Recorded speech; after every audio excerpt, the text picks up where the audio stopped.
এরপর আল্লাহ রাব্বুল আলামিন আমাকে আপনাকে জিহ্বা দিয়েছেন। এই জিহ্বাতেও আল্লাহ রাব্বুল আলামিন 3000 আস্বাদন স্তর দিয়েছেন। সুবহানাল্লাহ। এক একটা মজা, এক একটা স্বাদ এক এক রকম। আমরা ইলিশ মাছ খাই, ইলিশ মাছের স্বাদ এক রকম। তেলাপিয়া মাছ খাই, তেলাপিয়া মাছের স্বাদ এক রকম। আমরা যখন রুই মাছ খাই, রুই মাছের স্বাদ এক রকম, গোস্তের স্বাদ এক রকম। নাকি সবকিছুর স্বাদ এক রকম? এক একটা স্বাদের ভিন্নতা আছে কি না? তাহলে দেখেন আল্লাহ রাব্বুল আলামিন জিহ্বা কিন্তু একটা, কিন্তু একই জিহ্বা দ্বারা আপনি কত কত স্বাদ আপনি দিতে পারছেন। সুবহানাল্লাহ।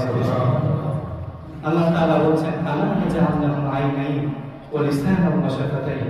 আমি কি তোমাদেরকে দুটি চক্ষু দেইনি, যে চোখ দ্বারা তোমরা সমস্ত কিছু দেখতে পারো? ওয়া লিসানান ওয়া শাফাতাইন।